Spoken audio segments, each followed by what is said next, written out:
Hello, and welcome to Keeper's Corner Podcast, where we're breaking down anything and everything Utica City FC related. With your hosts, as always, Matthew Sterling, Michelle Brooks, and Brandon Brooks. Let's go. Hello, and welcome to another edition of the Keeper's Corner Podcast. Matt and Brandon here once again. We got a lot to cover in this episode. We got two close losses, one more heartbreaking than the other to discuss. We have two upcoming games that we want to discuss, and unfortunately, once again, a couple of those things we got to talk about in between have to do with officiating. Our favorite subject. Yes, the thing that we always love talking about. We never say, boy, I hate talking about this. I wish I didn't have to talk about it. But it's such a problem that we're forced to.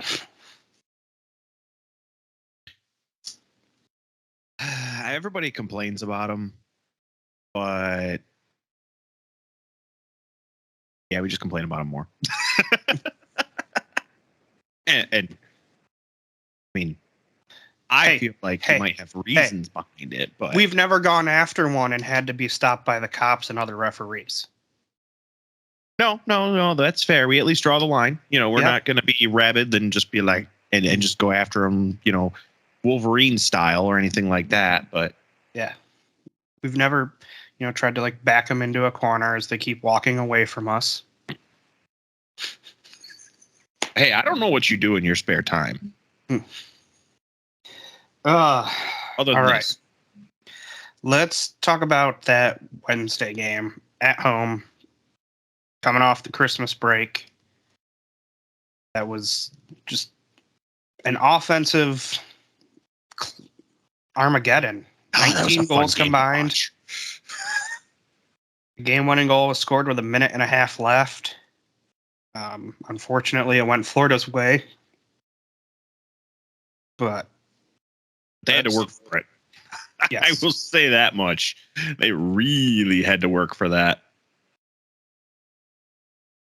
Yeah, I will say that's probably a stark contrast from where we were at this point last year, where we were just begging the guys to have a little more effort and to keep up and compete and do something. Because it felt like it after that game down in Florida. It was like, oh, here we go again. Yeah, it did start to kind of feel like that slippery slope. Like, and here we go around again. Our favorite. But we are basically at the same point as last year, where we've only beaten Harrisburg, and it's the start of January. Harrisburg has become our punching bag. Wish we could punch some other team. I mean, okay, let's not go there. Yeah, like we said, 19 goals, a 10-9 Florida win. Yep. Let's get your stat that tells the story. So, along with the fact that the goals were so close, there was one other stat that was very, very close. Dogs! Mm-hmm. We were neck and neck with shots on goal. 32 for the Tropics, 30 for the City. For a team that basically dominated us a week and a half before and pretty much did the same thing every game last season, that is a stark contrast. Mm-hmm. And a welcome one. So I was very happy that we were at least, showing an offensive effort in that game. Now, I mean, that being said, as we've said before, defense lacked because we're a very offensive team, but we've said that a bunch of times already. So but yeah, no, I'd have to go with definitely the fact that we kept up with them with taking shots. not just waiting for the golden opportunity, but actually taking shots. So I'll say the difference is we were better, well, with blocking shots. In this game, we were outshot by 2 shots on goal. Mm-hmm. In the game down in Florida, we outshot them 7 times. However, in both cases, we see different amounts getting to the goalkeepers. Yep. Coughlin had to face 19 down in Florida. Navarrete had to face 19 down in Florida. We had 7 more. That means they blocked 7 more of our shots down there. Yep. This time, they only blocked 4 more. We did a better job of not getting our shots blocked. Not so much blocking more shots. Right. We had, I don't want to say better accuracy, but we definitely took, what do you want to say, more, not more accurate shots, but more opportunistic shots that weren't necessarily just at a defender or something like that. It was on the goal, forcing the goalkeeper to act, not just kicking something and dropping. Someone else on the other team just, stops it. Yeah, and we saw when we put the pressure on Navarrete, he's doesn't look as good as when we let his defense make him look good. Yeah. He definitely, we worked him. We worked him hard. I think it made a big difference. Kudos to the crowd. That place was deafening. I could barely hear myself yelling at some points. I love when the odd gets like that. It's not every time. And then other times I could hear myself heckling about you need LASIK to the referees on the broadcast. Yeah. And nobody heckles. Nobody heckles as well as you. We get it. We understand. It's okay. No, I like those 2 guys in front of us. They're very good. I'm just loud. You're loud and you're on point. Give yourself a little credit. Come on. Yeah.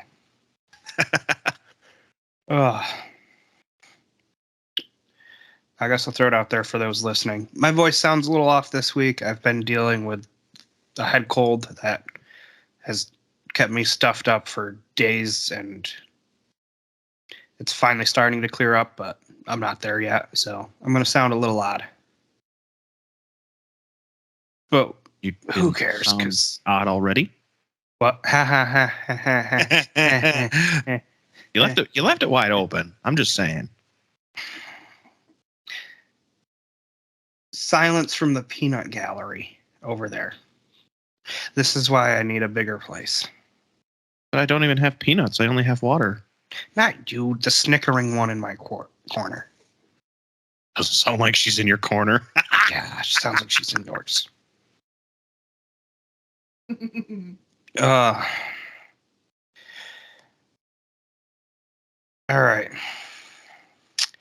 Your play that changed this game. Oh, I took a minute to kind of think about this because, we were always playing catch up in this game. Mm-hmm. Except for one time we were ahead. No, 2 times. Twice in the second half. Twice we were ahead. But before we were ahead,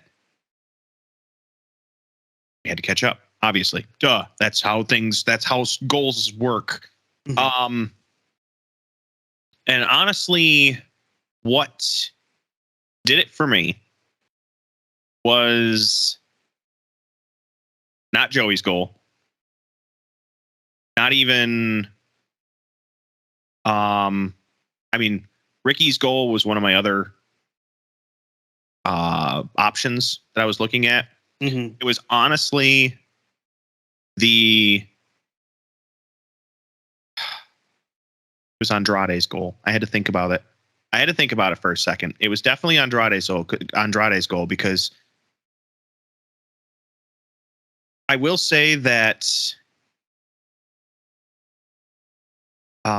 Sorry, my mind is like, I'm trying to process this, but there was so much going on in that game. Mm-hmm. Ricky Alves' goal was very, very exciting. The crowd just went nuts when he scored that tying goal, making it 6-6. And I think that was not the first time it had been tied up, but it was definitely the first time in a while that it had been tied up because they had gotten 2 goals ahead of us. That was the one that closed the gap officially again, bringing us within, bringing us tied again. But the fact we were able to pull ahead from them late in the game, not like the first goal, not like the second goal, late in the game. I mean, we're talking 9:56 was the time into the third quarter, which third quarters, they're always bad for us, except for this time. Because we had 4 to their 3 in the third quarter. Mm-hmm. But absolutely the Nilton Andrade goal, getting us ahead, felt really good to the point that, I was very excited about it. It was awesome that we were actually ahead in that game because that was something that I never expected, honestly. So that got the crowd pumped, and it also got the guys pumped up as well for a couple minutes. But definitely, I think that's what maybe not changed the game entirely, but it definitely gave the guys that late game push to say, we can do this. And honestly, if I think about it, you could take either one of his goals into account there for that same purpose, because both of them put us out ahead in the third quarter, bringing us 7-6, and then the fourth quarter bringing us 9-8. Mm-hmm. I mean, guys brought it. So that's all I can say. And those 2 goals just helped kind of solidify that we were really trying in this game. So I'm going to bring it way, way, way back compared to you. We're going back to the first quarter. Okay. Because after just losing to this team 9-3 and then going down 2-0, it would have been pretty easy to roll over. Yeah. And we saw that a few times last year. Yes, we did. But I'm not going to give it to the first goal. Fernandez is, it was a nice goal. It shows that when you stick with a play, anything can happen. There's that one that had the weird little top spin that rolled over Navarrete. If you go for the other one, I am taking the soul snatching goal from Isak Somau. Yes. You son of a gun. Yes. Coughlin makes a fantastic save, gets up, finds Somau 3/4 of the way down the turf. He does a little stutter step.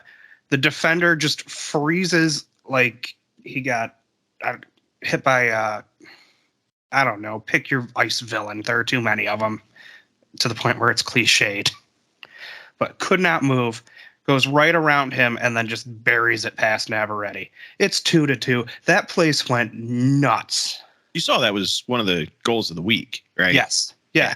Yeah, and it well deserved to be. Oh, absolutely. Plus, then you had the little penguin because he left his defender skating on ice.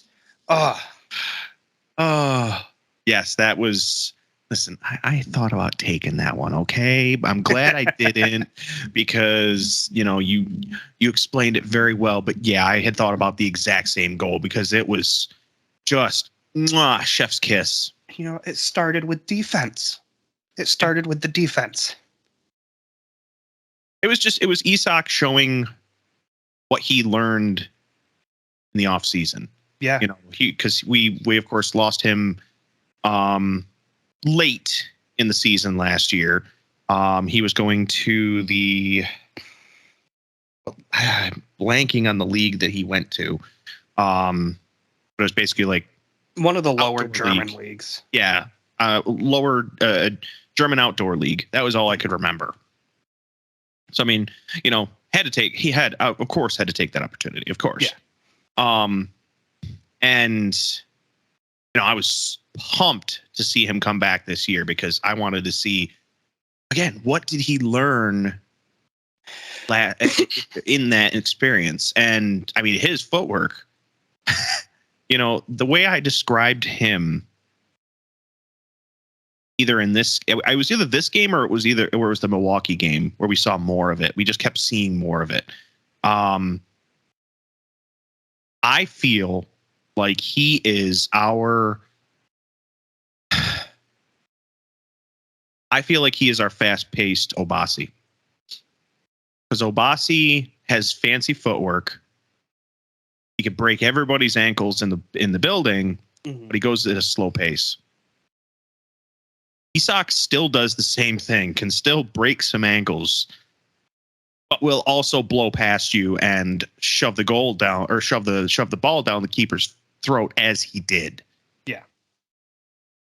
And it was a critical play in that game because it changed the way that Florida defended. Yep. If you go back and watch, every other time Isak touches the ball, a second guy comes to shadow him. Now it's not a full 2-on-1, but he just they turn and shift and get a little closer, and they open up the lane for someone else. They open up some space because they just watched this guy Grim Reaper one of their defenders. Yeah, he basically walked it in. I mean, it was beautiful. Like that, put that in the list for early goal of the year candidates.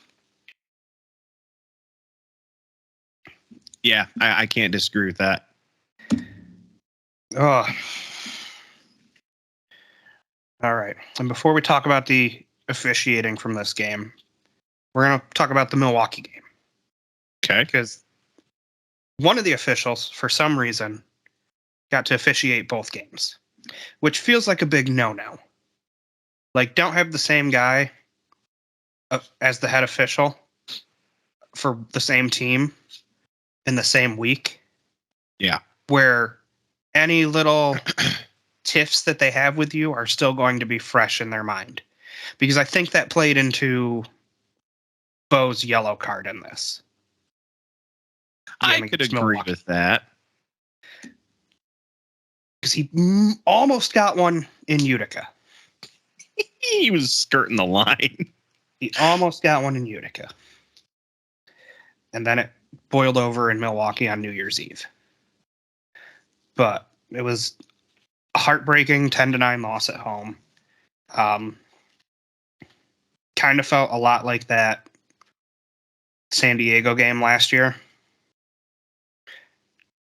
It did. Not quite as good because there hadn't been such a long stretch of, oh my God, we're terrible. We're finally looking well. Yeah, it wasn't that bad, but I see your point. It was what do I want to say? It was still, the fact that we were, again, going against Florida, who rocked us every chance they got last year. Yes.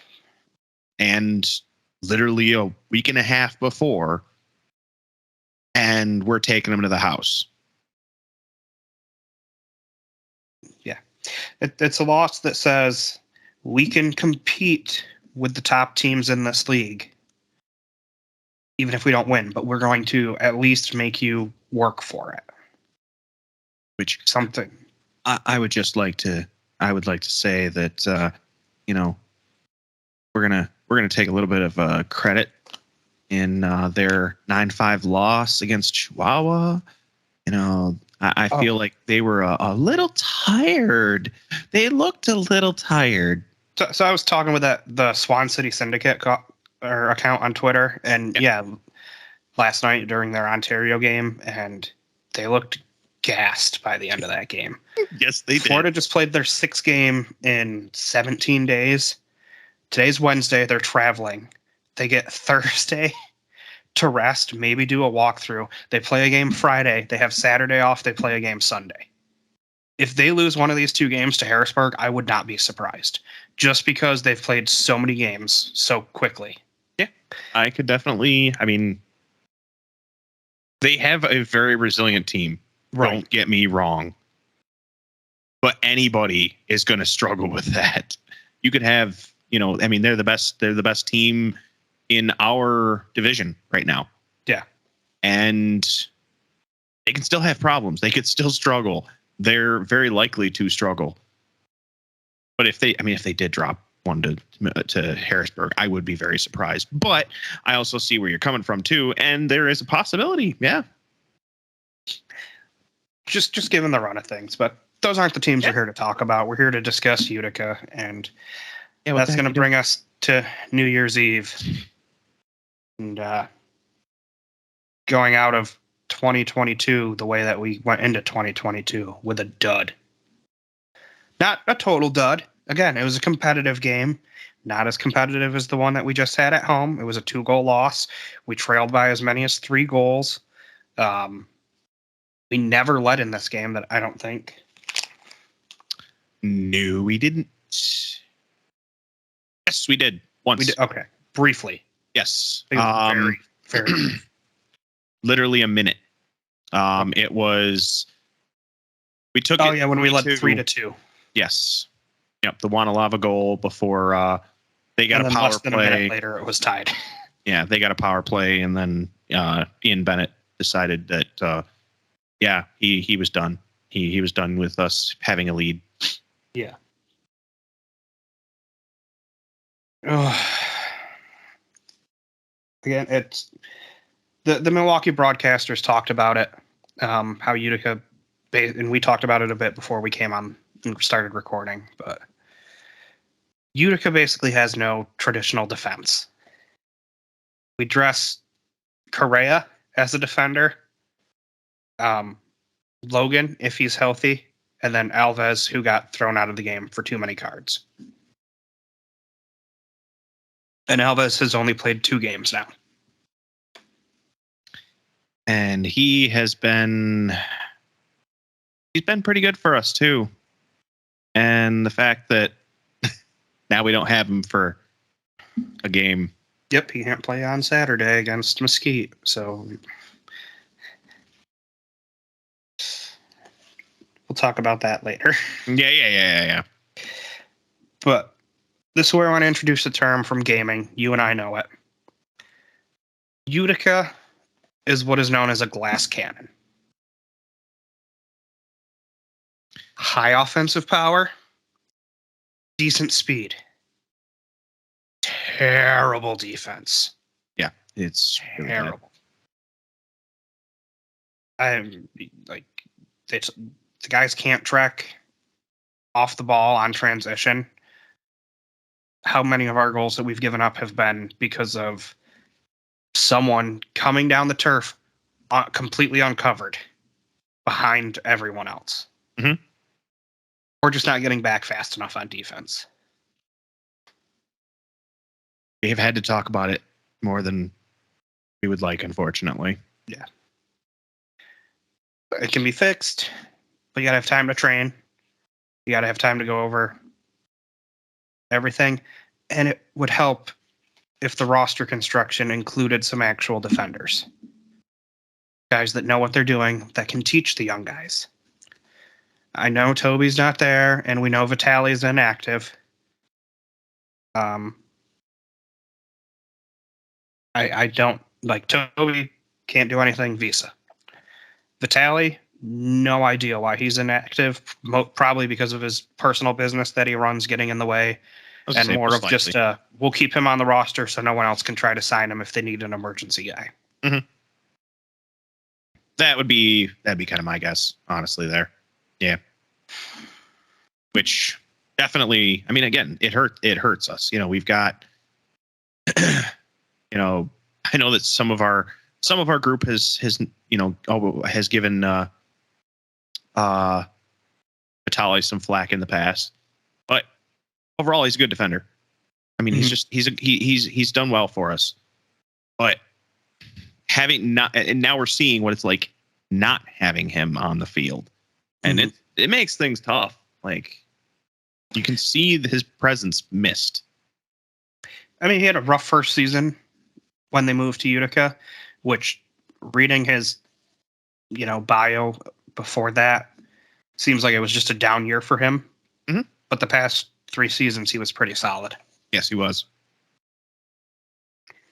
But that lack of defense is killing us. We're giving up over 7 goals per game. I mean, we're scoring more than 6, which should be a winning formula, but not when you can't stop other teams from scoring. Right. It's great that we can score goals, but when our best thing we can do is attempt to outscore you because we know you're going to score on us, ultimately is not a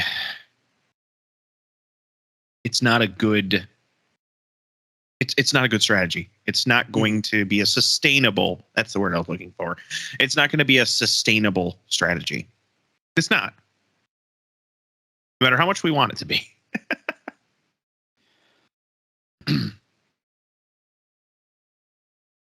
That really covers for us like what needs to come from this game and change moving forward. So, is there a positive we can take away from this game in Milwaukee?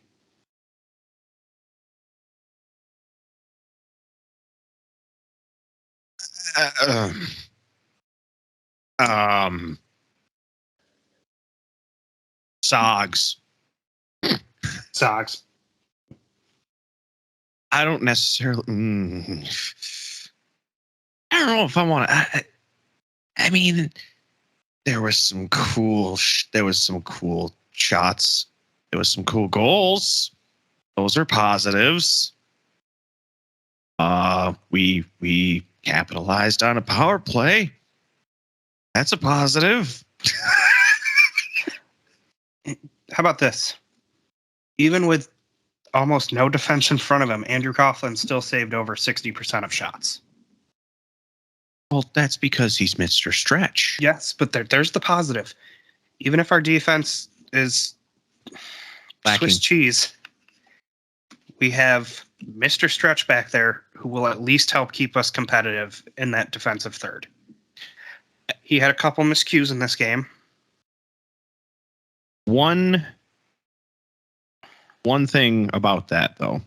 Mm-hmm. He has to play like he's played the past 2 games.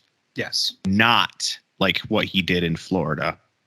Or it was either Florida or it was the game before that where he barely moved. He was rooted to the ground. He has to play like he's been playing the past 2 games, being literally everywhere all at once. I mean, which is a lot to ask. It is a lot to ask. And why we need that defense fixed so that he can afford to be human. And the other thing there, though, is we also have a solid backup if he pushes too hard and something happens. Brian is an exceptional keeper. We saw that last year.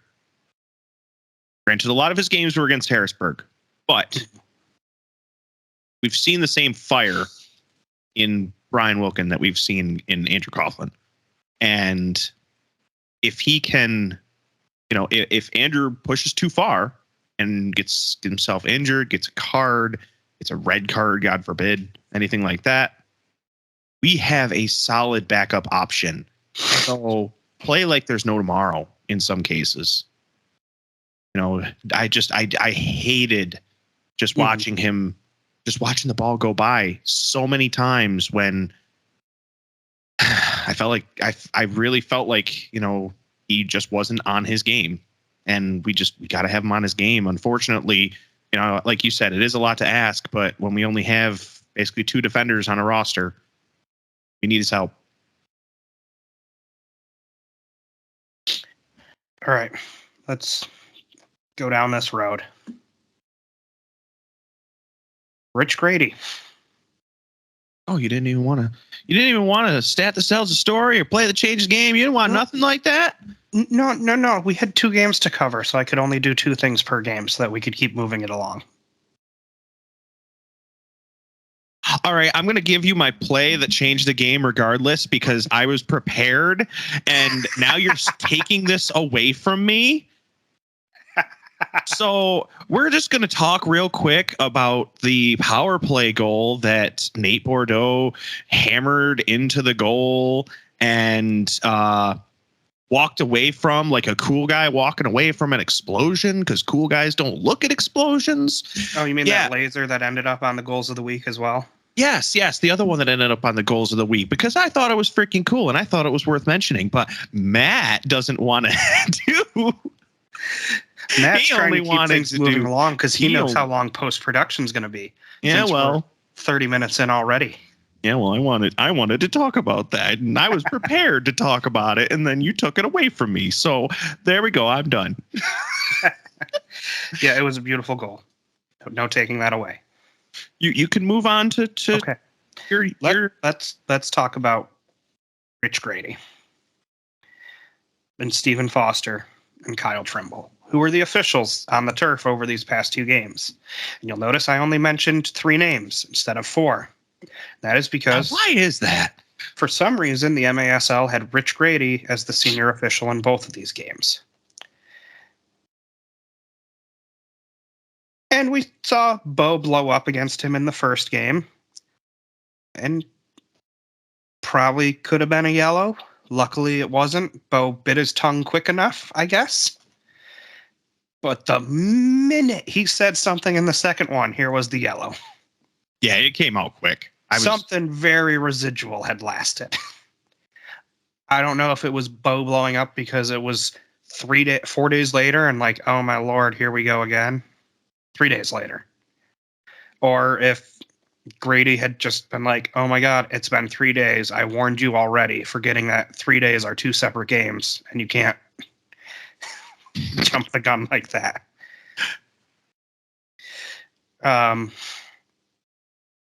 I will say I felt in this game with Trimble there, they did a better job of controlling things before they got out of hand. Agreed. Yes. We'll talk about that foul in the box, that the first blue card against Alves, that was then given a major penal yellow. I was just saying, he basically got 2 cards at one. Yes. Where in trying to stop, who was it? Hayne, maybe? From sneaking behind him to the goal.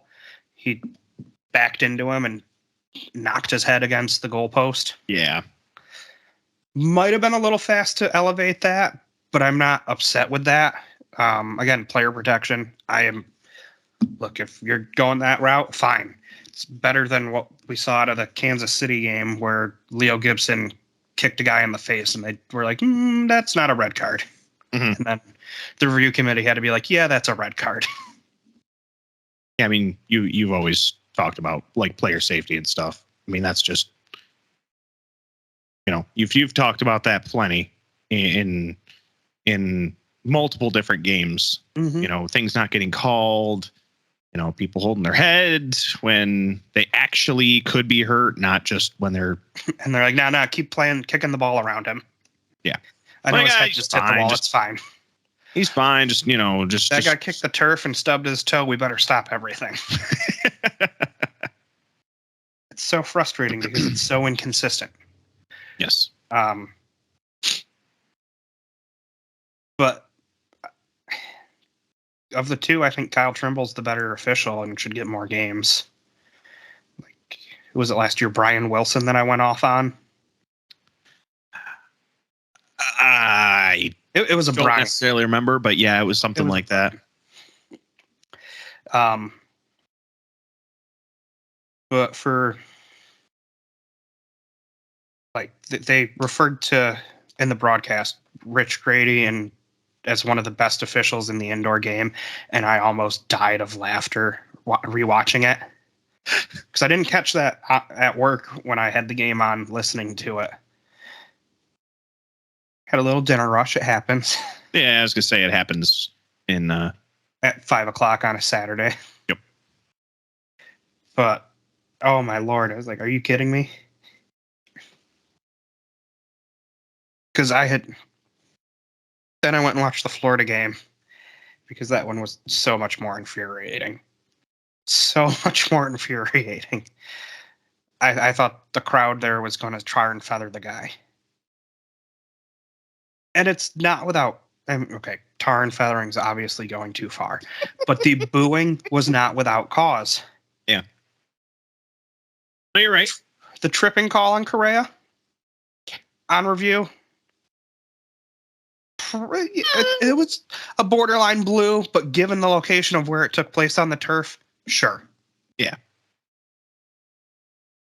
And we watched Ruggles just completely shove Swift to the turf with Grady 3 feet away, and he just talks to him. Yeah, and then we watch the ball go into the bench, and Alves has it in his hand, and he opens the door for a sub to come on and off, and Ruggles reaches into the bench to sweep the ball out, and it's just a talking to. Where is the card? At this point, you've let everything escalate so far. Yeah, you should definitely you're losing control of this game. Absolutely should not be in. The minute you reach into the other team's bench for anything, that should be an automatic yellow card. Yeah. It doesn't matter, especially just with the history between these two teams and specifically Ruggles in these Utica. Yes, specifically Ruggles and Utica. It's they should. And I'll say Ruggles better. is a fantastic player, but he's fiery and he has a temper. And so do a lot of the guys on this team on Utica. Look, I love a good villain. Every team needs one. Utica's got Bo. Florida's got Ruggles. Baltimore has Dos Santos. Milwaukee, when he's there, has Huffman. Yeah.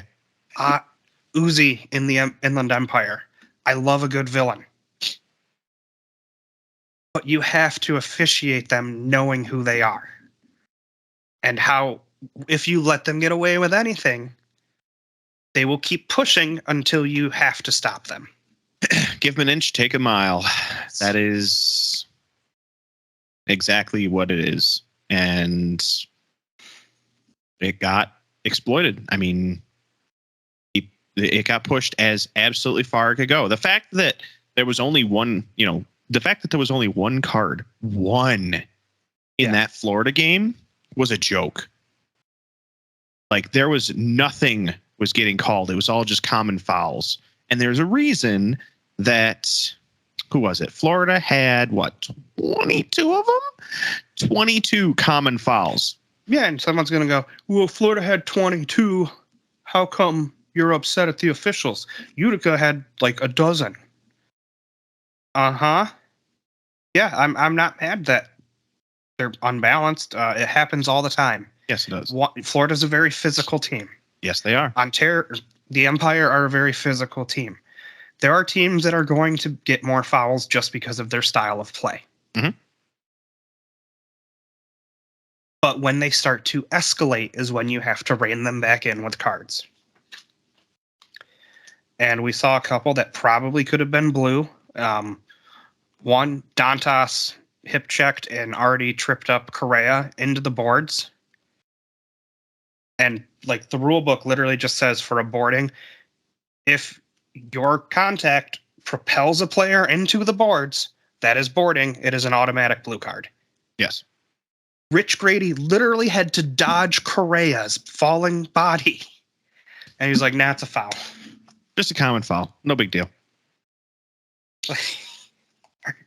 Are you kidding me? That's part of the reason why that game got so heated in Utica was because in the stands. Yes. That's one of the reasons why, Utica, we get loud and we get boisterous more so when we see that kind of thing. I mean, granted, every crowd is going to be like, why didn't you call that? How could you not call that? And I mean, you, me, and a lot of our group have begun to recognize, no, that was definitely a call, or no, that definitely wasn't a call. Yeah. There was a lot of stuff on there that was very blatant. Yes. That didn't get called. And it's not. This is nothing necessarily against Florida. Like I'm gonna make that very clear. It could have been any physical team on that other side of the bench. Doesn't matter. This is not an attack on Florida. This is nothing to do with that. With the team on the other side of the bench. It could have literally been anyone. This is the inconsistency in officiating. Right. And I kind of had it out with KC's broadcaster, Eric Bergrud, in the comments regarding the Leo incident, where it's like, well, you can't. What if you just trust the officials? And I go, no, I can't trust them because too many times I've seen them screw things up with player safety. I will trust the review board because they've stepped in and made things right when they need to. Yes, they have. Not often, but they have. But it's pretty telling that the review board has to do this multiple times a season. That is true. The fact that they have to do anything at all, yes, shows that there's one thing problems. If it's like, okay, these players were ejected, like the day before, there was a game in the NBA where a player was shoved into the bench, got up, punched a guy in the back of the head, got shoved down, and then a whole bunch of guys came off the other bench to defend their guy. And the guy that punched the person in the back of the head got a 3-game suspension. And the guy that shoved him for getting punched, the guy that got punched and was like, hey, you punched me in the back of the head, get away from me, got a 2-game suspension. Like, that's laughable. The entire social media on the response was just, how is that right? Oh, my Lord. Yeah, that's not... We don't see that so much in the MASL. It tends to be players of whatever team is losing their, I mean, there was a guy for that KC one that was like, you're completely wrong on what you're saying. And anyone that's had the only people I've seen criticize this just don't like Kansas City. They're like, everyone else is biased. I'm not. That's the... Yeah. I was going to say, I mean, at least, I wasn't the one talking about this stuff. And, I wasn't the one having the conversation, but I mean, what was it? The other night, Kansas City was playing. And yes. I mean, myself and Michelle were both rooting for them. Like, we like Kansas City. We have no problems with Kansas City. We were rooting for them against, I think it was the ambush.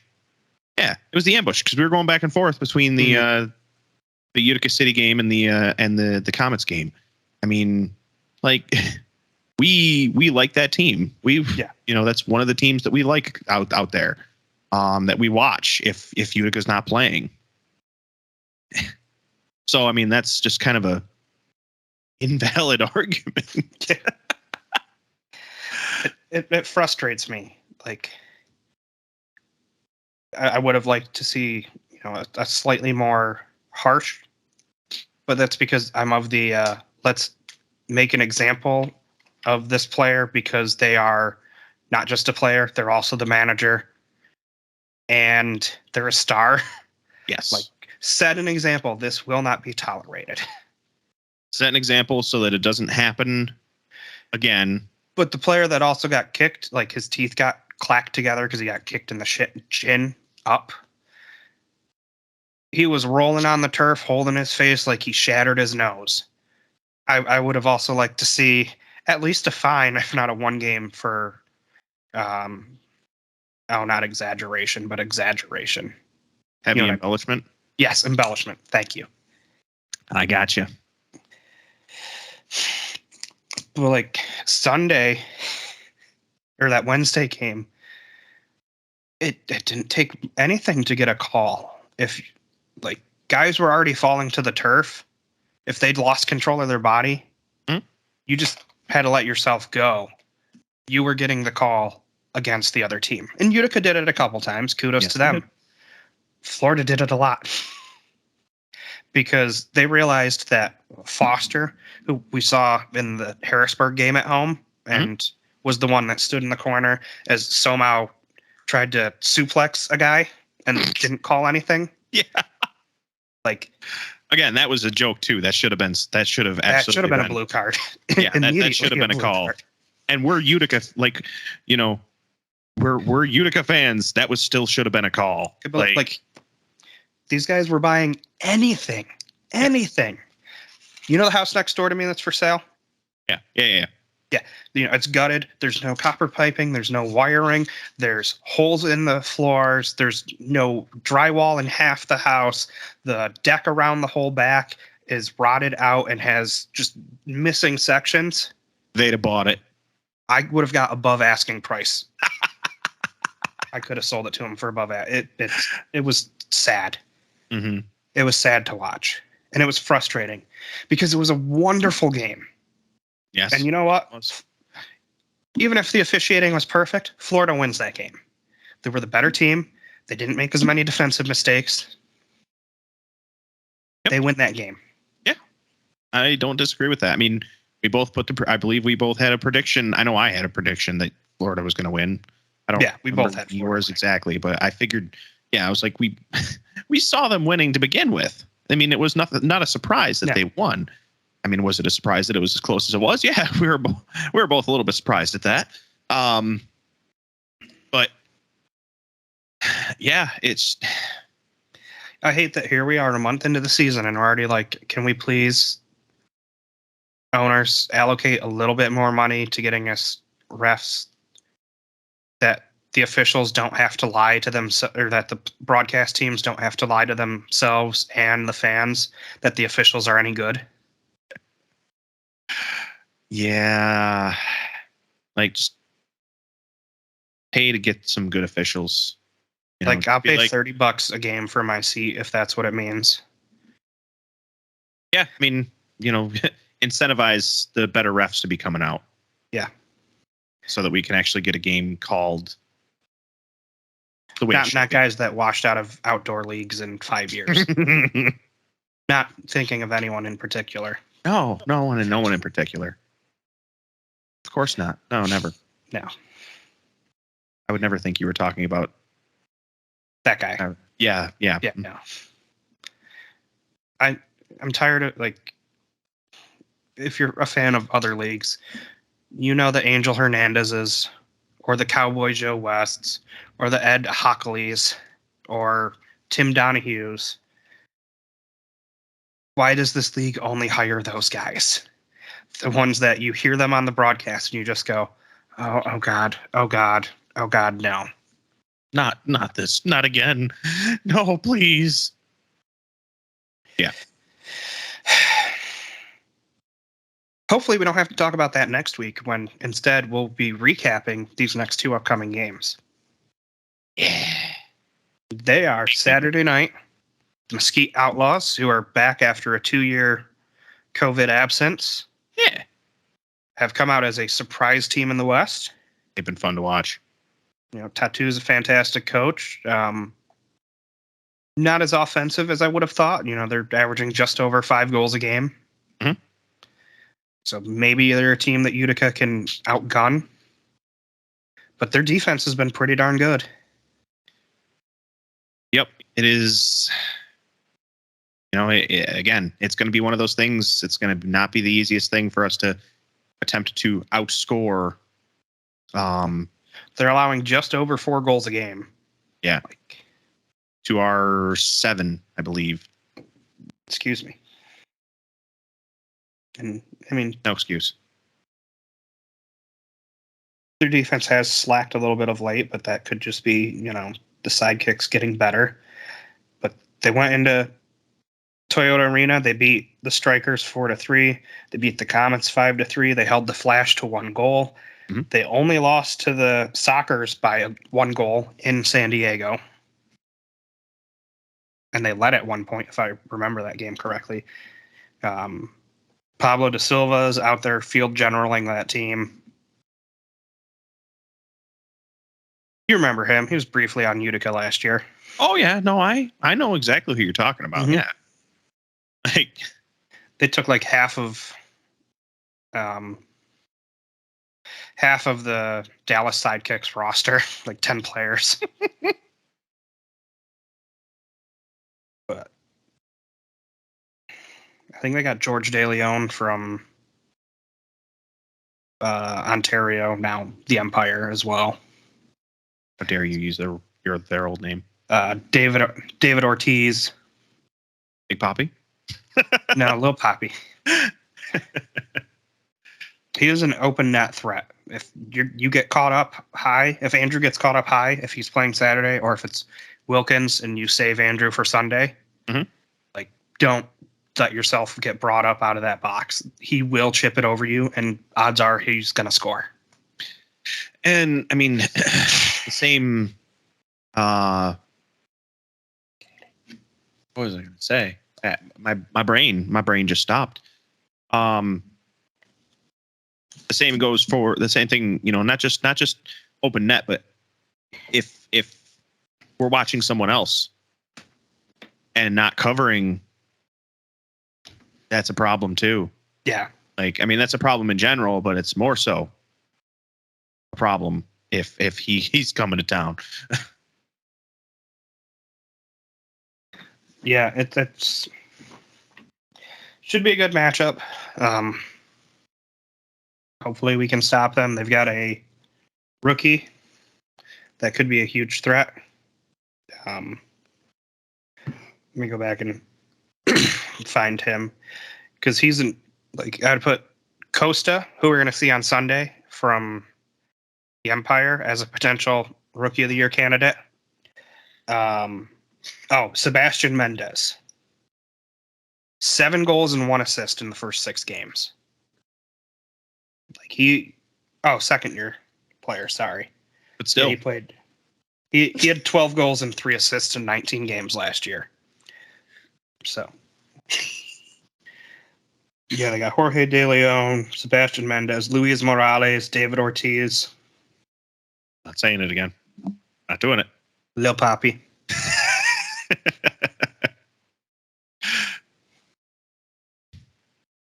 But no, I'm interested to see. Yeah, I'm interested to see how this one goes. Just because, I mean, we haven't seen Mesquite, like you said, in a couple years, and it would.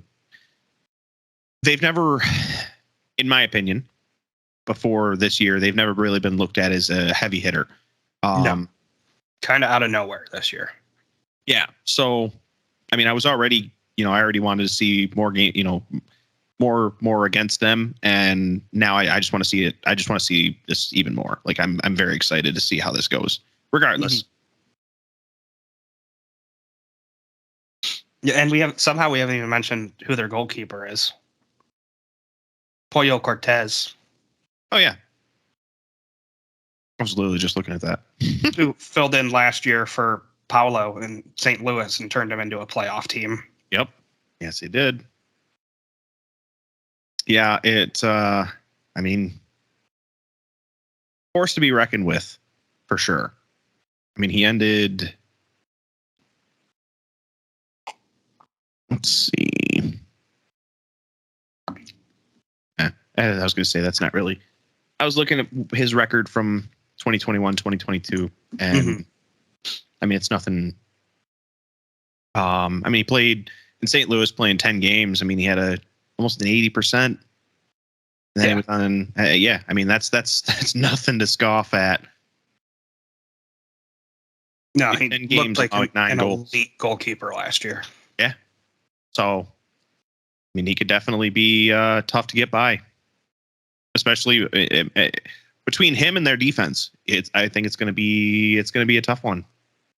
Definitely lower scoring than these track meets we have been in, which is weird to say because, like, Willie B's a fantastic goalkeeper, but I think the defense in Milwaukee isn't as elite as. Whereas in Florida, it's more their defense is better than their goalkeeper. Yeah, I definitely think that Florida has a solid defense.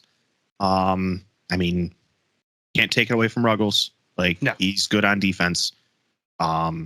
He's just. I mean, he's just one of them. So I mean, they have a very heavy defense down there, and that can also double his offense. Like it's not like they're just a one hit wonder or anything like that. No. But like we've seen Utica run with the elite offenses. Can they crack what has been one of the better defenses in the league? And can they do it without having to run such a high pace up the turf, down the turf, back and forth track meet, and conserve energy to play the next day? Yeah, because as much as we love seeing our guys running up and down the turf, you're not doing that 2 nights in a row. Or a night and a day, I should say. Yeah. It's not happening. Like, you cannot sustain that. Because that Sunday, 3:00 game is against the Empire Strykers, who, yes, they're playing the night before. Then they have to travel. But they're playing in Baltimore, so they're on a smaller turf. So they're not going to have to expend quite as much energy. Right.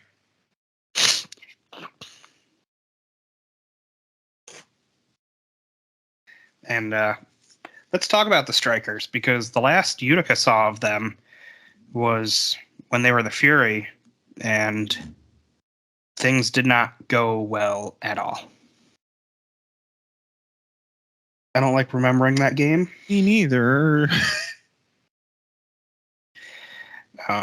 Like, if we're being honest, that 15-5 drubbing is where I think the decision was made: playoffs or coaching change.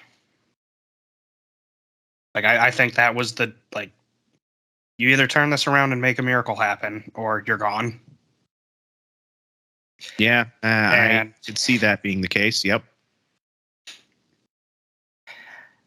I really, really hope the guys that are here remember how bad that felt walking off that turf and are out for a revenge game. For the ones that were actually, on the team for that drubbing. I mean, we've gotten a lot of new guys this season that don't remember that awful time in our existence.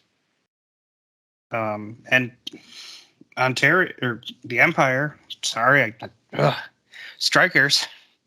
Empire. want to like they went into the off season and they'd lost 7 in a row to end the year last year. They lost their first 4 this year, maybe. I literally just closed the stats. How dare you? Yeah, they went 0-3-1, so an overtime loss in their first 4 games. They've won 2 in a row, including beating Florida last night, which, again, like we talked about, one team was fresh, hadn't played since before Christmas, and the other team was playing their 6th game in 17 days. Right. Which makes a difference. Huge difference. But they've added who's probably the front runner for Rookie of the Year right now in Gabriel Costa, who has 7 goals and 6 assists in 6 games. Justin Stimson's back. They still have King Tayu, Topete. I don't know if you remember Adrian Perez because we didn't get to see him ever in Utica. Mm-hmm. He was in the league when Utica first came around, but then he signed with LAFC in MLS, and then played with DC United, and now is back. Yep, I remember the name now. Okay, I think he had like a 43-point season the year before he went to outdoor. They still have Berto Palmer, who was a previous defender of the year. They added Mo Ndiaye, who was a 40-point player last year for St. Louis. He's the free agent that I wanted more than anyone. Yeah, I know you did. That was, you would have loved that. I wanted a guy that could give me 25 assists on a season. Give him his Christmas present. They're still captained by Israel Cisse, who played for LA Galaxy when Landon Donovan and David Beckham were there. Like, they're just loaded with talent. Yeah, they are. And it's probably going to be the tougher of the two. I don't want to get ahead of myself or make it sound like Mesquite's anything to be taken lightly. But of the 2 games, it's the second in less than 24 hours. And it's against a team that might be coming in on a 3-game win streak after an 11-game losing streak. On paper, it is the game that we would expect to be more concerned about. Yes. That's what it boils down. Watch this team put 11 goals up against Florida. Mm-hmm. And like the only way we limited them last year in the first meeting was by keeping Taiyu pretty much locked down tight. And we don't have a Kevin Blackwood or a Jake Schindler or... Yeah, basically it would have to be Bo. Yeah. It literally would have to be Bo at this point. If Taiyu's on the turf, Bo's going to have to just body him up because there's no one else that can match up with him size-wise. No, there's size-wise and just not strength-wise, but push comes to shove. Physicality, thank you. Push comes to shove, Bo is the one that I would want to be up against him, for sure. Mm-hmm. Which, if that's the case, that means Bo's not playing offense. And he's looked pretty darn good, especially against Milwaukee. He had that beautiful little drive where he dribbled around like 3 guys and then found, was it Segura for the goal? Or no, Alava. Alava, yes. Because it was, yep. Yeah, he's starting to become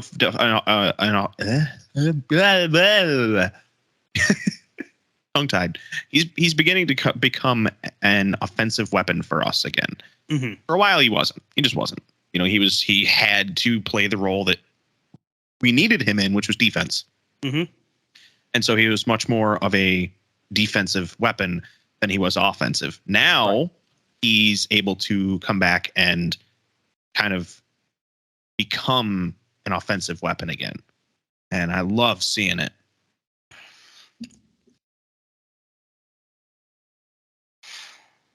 I don't know, man. It's going to be a tough weekend.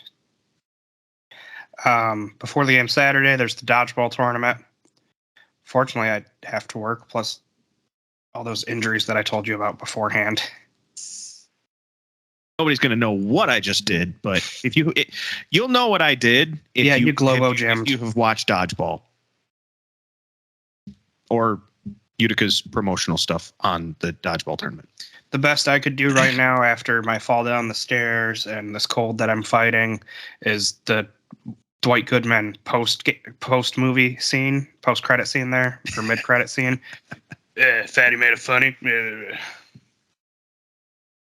I'm sorry. I know that a lot of people didn't see it and aren't going to know what the heck I'm talking about. Not dodgeball. Right. The Gordy Gerson promotional thing. Oh, I love it. Where he's Gordy basically from the movie. Yes, if you've seen the movie and what's his name, Gordy in the movie? It's Gordon. Gordon. Yeah. They do call him Gordy, I believe. They do call him, yep. Where Gordon's on the turf, he's by himself against all the jocks, and he sees his wife basically, cheating on him up in the stands in front of their kids, and he just gets angry. He got mad. It was they essentially recreated that with Gordy Gerson in a promotional video, and by God, it was so good. I enjoyed that so much. Like, for anyone competing, best of luck. Yes. You got to remember a couple things. You can dodge a wrench and you can dodge a ball. And you got to remember the 5 Ds of dodgeball: dodge, duck, dip, dive, and dodge.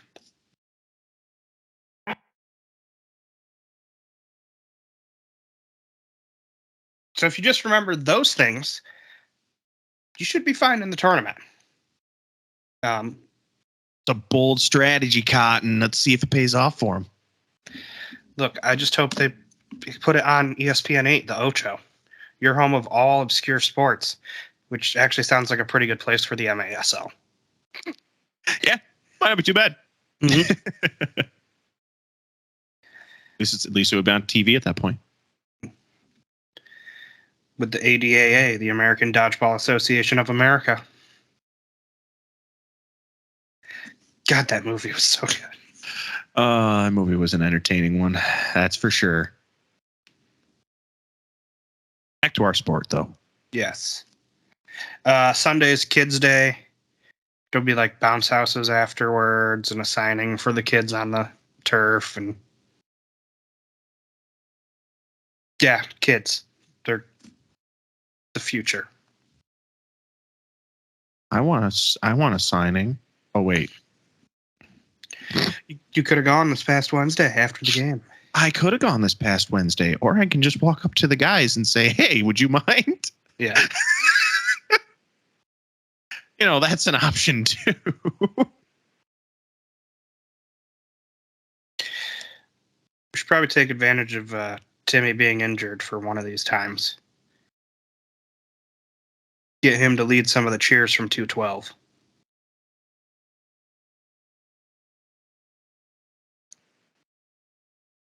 That would be nice. That would be fun. You looked a little excited there. For anyone that could, he just started bouncing up and down like a kid that just discovered sugar for the first time in any cartoon ever.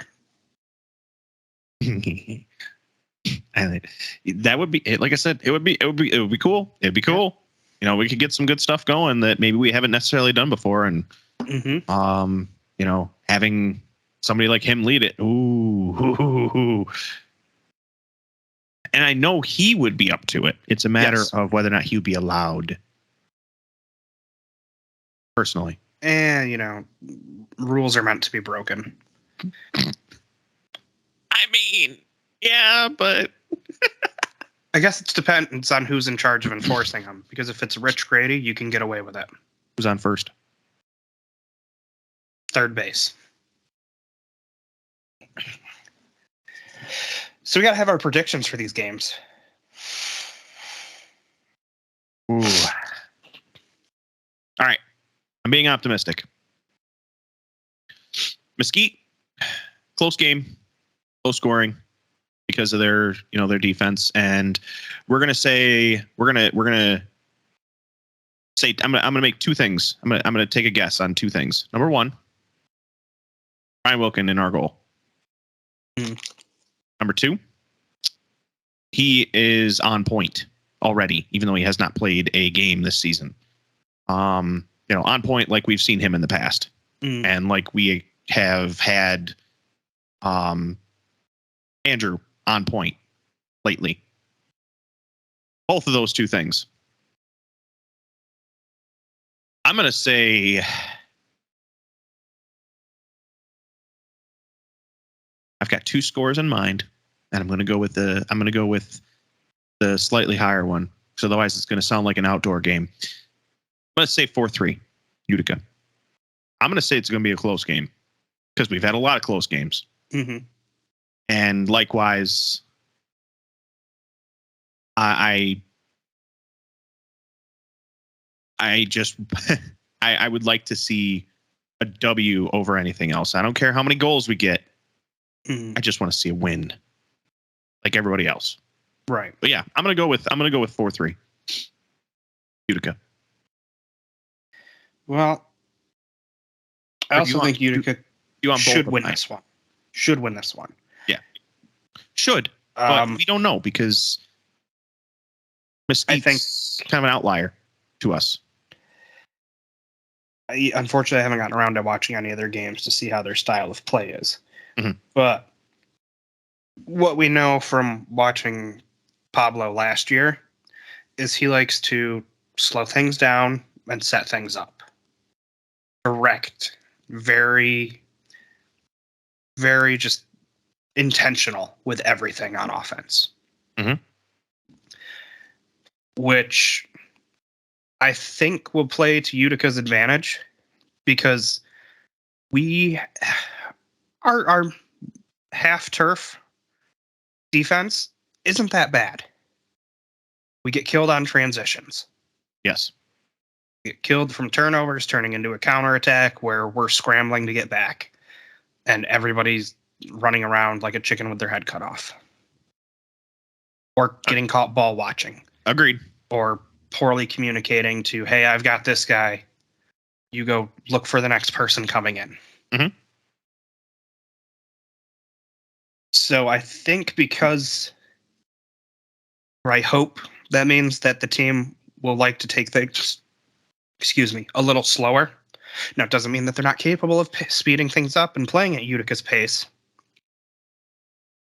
But I think Utica will be more comfortable playing at Mesquite's pace defensively and trying to score on counterattacks ourselves, where we have been very good as well at getting down the turf quick and taking advantage of 3-on-1, 3-on-2s and 2-on-1s, or Isak Somau versus concrete statues. You just love that. Yeah. I do expect I would not. I don't want to say I expect Wilkins in goal on Saturday night, but I hope that Wilkin is on Saturday goal so that Coughlin can be fresh for Sunday. But we've also seen Coughlin tackle some. Oh, he's absolutely capable of double it. Headers. Absolutely capable of it, but yeah, let the pride set for a day. Come into it rested. And, if things get out of hand early, then you can come into the game against Mesquite. Mm-hmm. But otherwise, let's give Brian his shot here. Kind of like, I'll say it, like like the Strykers. Chris Toth is definitely entrenched as the number one goalkeeper. Yes. But Clayson de Lima, no issues coming in when he needs to. Absolutely not. Playing a game.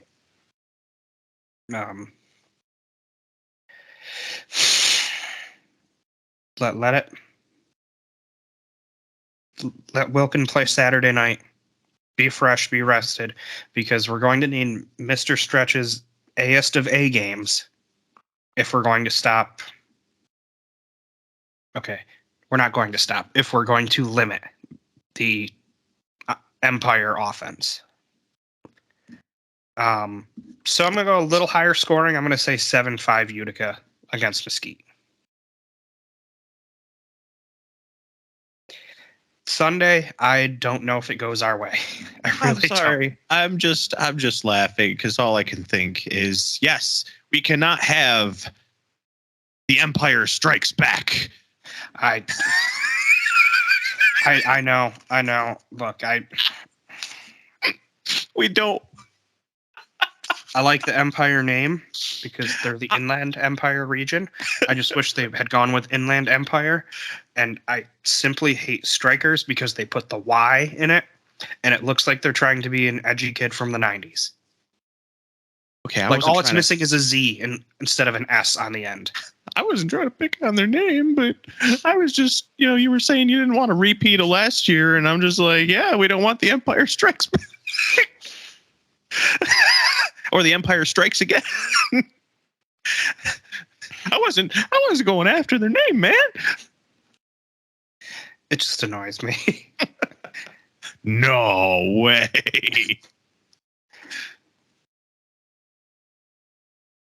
Also, because at the same time we were talking about how to potentially rebrand Utica with a name so that we stop having half the fan bases go, how come Utica gets to be City FC? That's so boring and outdoorsy. They need to be special and different to be a part of the indoor league. Okay, fine. Well, we're in the Empire State. We can be the Utica Empire. Everybody shut up. The Utica City Purple Cobras. No, we're blue. Shut up. What if we're the Blue Sky Giraffes? The Blue Sky Giraffes. Yes. There. It's a fantastical name that is weird enough and no one can complain. And Keeper already kind of looks like it. It's got the horns like a giraffe. You could just put the neck on a pole or the head on a pole, and there you go. Okay, Vlad. Those that don't know what I'm talking about, I'm saying he's talking about putting a head on the pike. Vlad, no, I meant like an actual. No. So you could extend it as a giraffe neck. Yeah, sure, whatever you say. You were going Vlad the Impaler. Yes, I was. Okay, Dracula. Blah blah blah. Are you okay over there in the peanut I gallery? am killing the peanut gallery. Dogs. We got to record later after she's gone to bed. Dogs. Like a late Sunday. Hey, whatever works. We'll figure it out. I was like, that shit doesn't it doesn't bother me. I don't care. Yeah. I mean, Sundays I'll have had a few to drink, but hey. Well, yeah, no, I don't want to record right after games. That was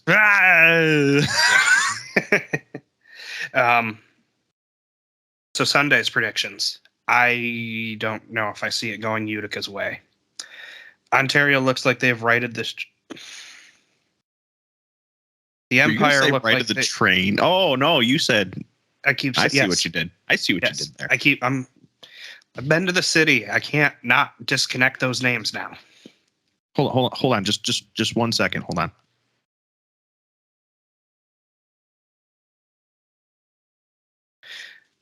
It is the Empire. You're just going to make that a sound.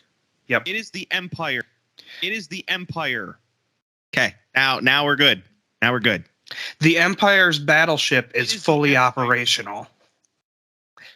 Is that enough of a reference for you? I'm afraid. They've righted the ship, whereas this one's going off course currently. Yeah. And they got to make up some ground in the West. They get that small field to play on Saturday.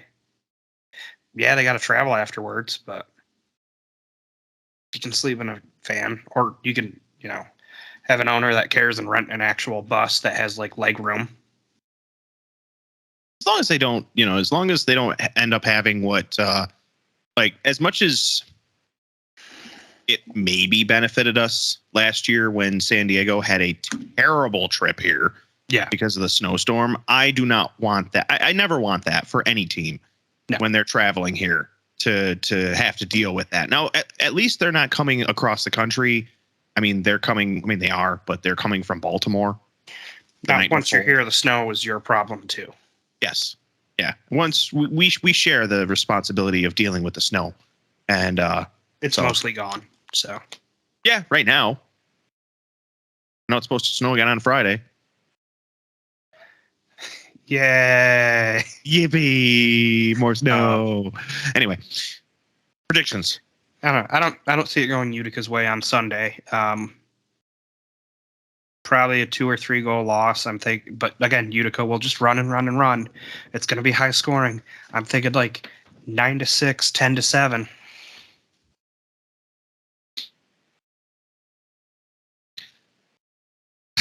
So you're saying 2-score. See, we've thought that the past few times against better teams. We thought that against Florida. And it didn't happen. We kept it within but they weren't one. on back-to-back games, so. No, they weren't. That is true. And this is going to test a lot of the newer talent for sure. Mm-hmm. Test their endurance in general, not even their endurance, their stamina.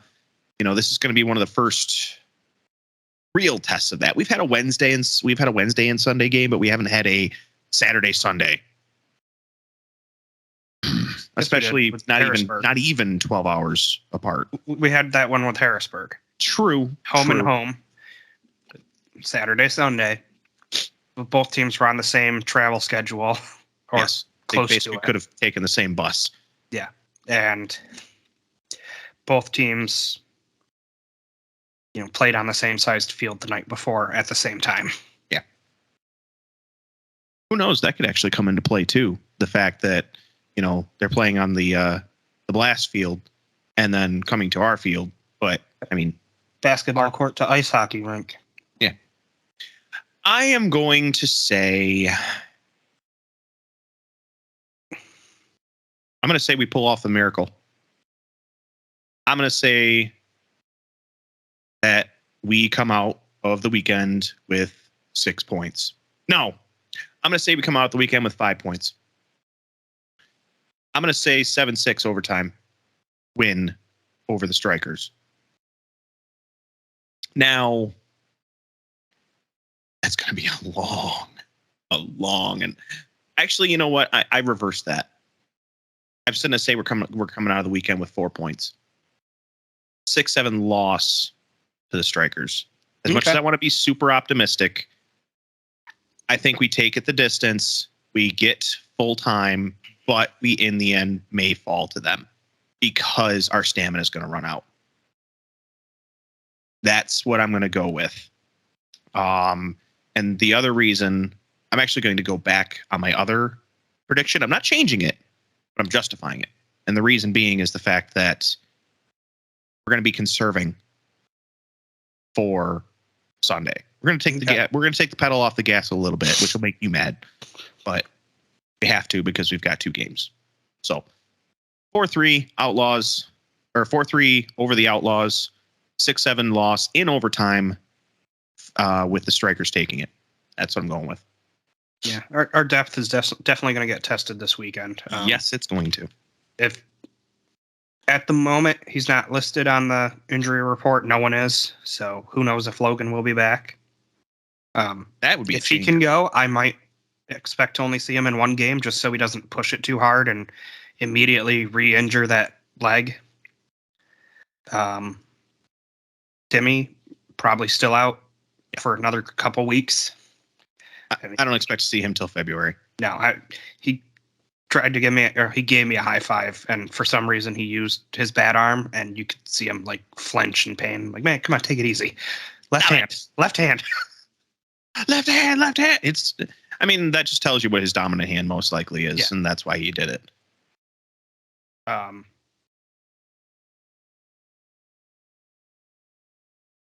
Maybe we see Rafa this weekend. Alves can't play Saturday night, so he'll at least be fresh for Sunday. As long as he doesn't body somebody into the goal again. I want to see Rafa back on the field. I want to see that so badly. He was so, he was not only entertaining to watch, but he's kind of what Ricky Alves has been for us these past couple games last season, except Ricky's a little bit bigger. Ricky's a little bit bigger, but Rafa could sneak in and basically just steal the ball right from underneath you and punish you for it. He's extremely entertaining to watch, and he came into his own towards the end of, a lot of the guys came into their own last season, but if I had to pick somebody that stuck out to me last season, he would be it for sure. Yeah. I think part of the reason we haven't seen him is he had that lower body injury early in the season and he missed time. So kind of like with Timmy, where you got to catch back up on conditioning. Yes. I was actually down at the mall today and I would have popped in to see him, but I asked him how his return from injury was going. But dealing with this cold, I was like, man, I don't want to risk giving this to any of those guys and tank the team with whatever kept me in bed for almost 2 days. So I just realized something, actually, looking at our roster real quick. Yeah. Still talking about this weekend. Yep. We're going into this weekend with 1 defender. We have Carrera as our only active defender. Our others are Ricky and Logan. And they're both out. Yeah. Yeah. Yeah. Oh. That doesn't make me feel good. Vitale. Please.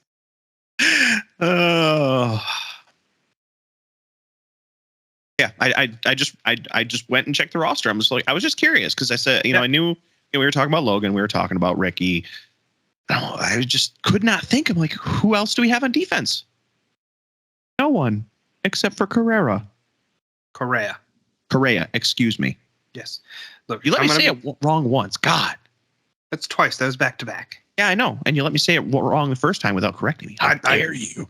Thought you just slipped up and would get it right the next time. No, I haven't really said his name much. Look, at least you haven't said Andrade, like a Gatorade drink for Andrade. Or Sorrow. Because I heard that one in one of the broadcasts, and that one hurt me because it's not Sorrow, okay? Jellovac. Like, anyway. Guys, there's pronunciation guides in the media booklets, and I know there are because they put the media guides on the website. You can download them for free for the upcoming games. There are a few that are still missing them, but like Andrade, that's I don't know when you first took Spanish. I didn't take Spanish. No, you probably had choices. I took French. You had choices. See, we didn't. We could only take Spanish. But like when you learn the alphabet, they teach you how to pronounce each letter. So it wasn't that hard to be like for the A's and A for the E and be like Andrade. Andrade. Not Andrade. Like a Gatorade. Cybernetic power drink.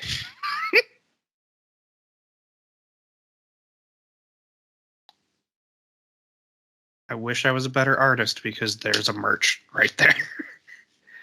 There you go. Andrade energy drinks. That's a t-shirt. Yeah, Gatorade has electrolytes. Andrade has electricity. Catch lightning in a bottle. All right already. Jeez. Officially has gone off the rails, everyone.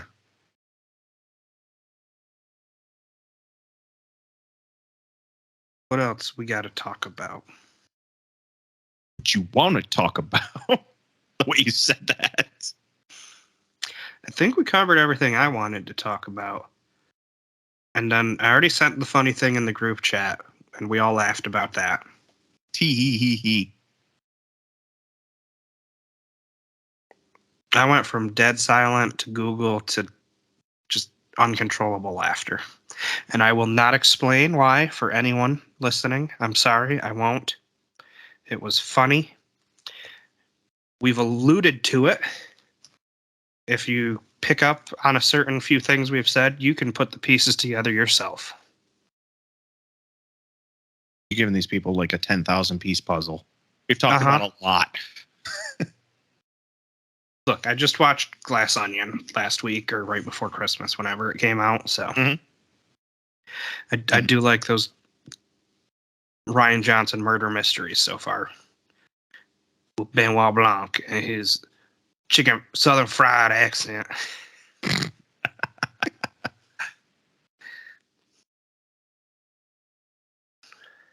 It's so dumb, it's brilliant. No, it's just dumb. No, I can't say that I have anything to talk about at this point. So cool.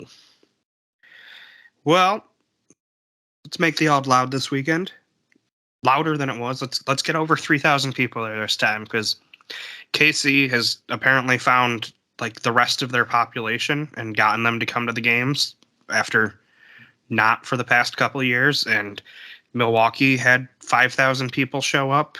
Yeah, that was nice. That was, and it's nice to have full arenas. Yes, it is very cool to be able to, see. I love hearing the crowds and broadcasts. Yes, much more than I like hearing some guy with a mic going, Florida.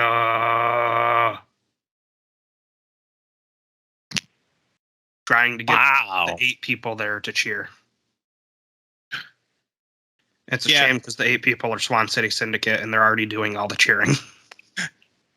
That is fair. Yeah, it's good team. The fans that are there are solid, but they got to get more.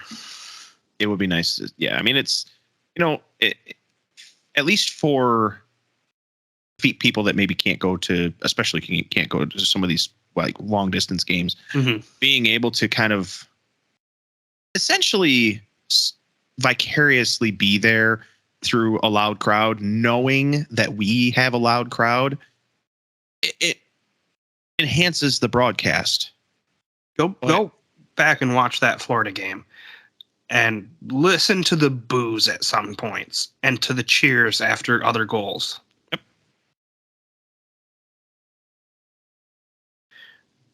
Now, there are points where it gets quiet and, I tend to start a cheer. And you can hear my voice for about the first two Uticas. Definitely the first one. Oh, of course. And then it starts to interfere with Ray's play-by-play. Yes, it does.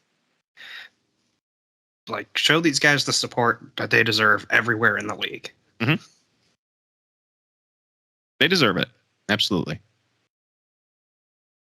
Ugh.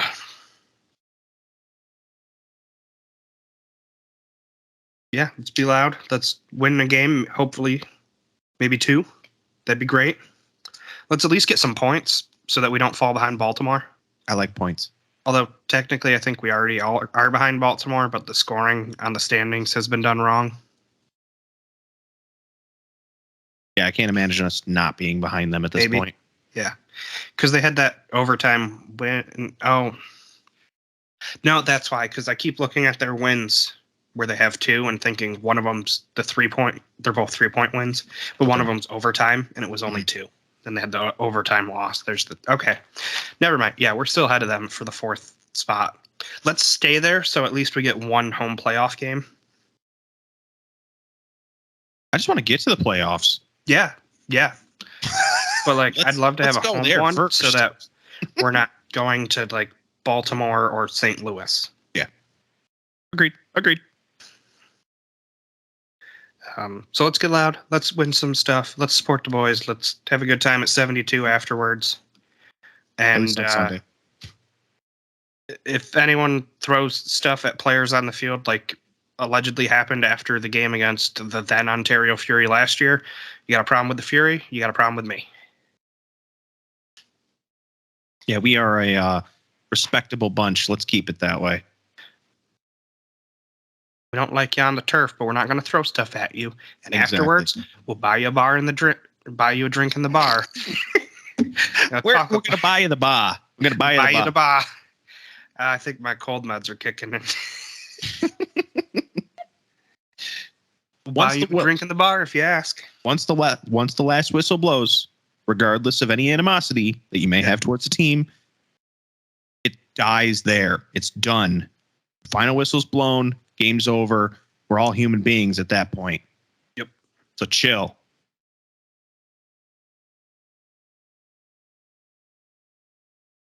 That's all. That's my message at this point.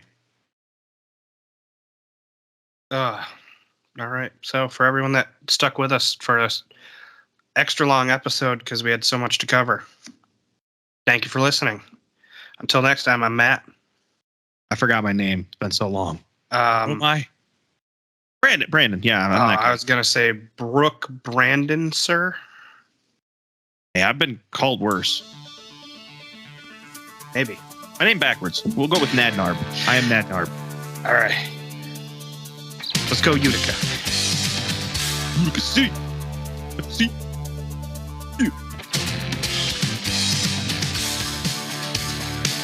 Hey everyone, thanks for listening to the Keeper's Corner podcast. Be sure to subscribe wherever you listen to us so you never miss an episode. If that podcast app also has reviews, be sure to leave us 5 stars to let us know how we're doing and reach a larger audience. It really helps us out.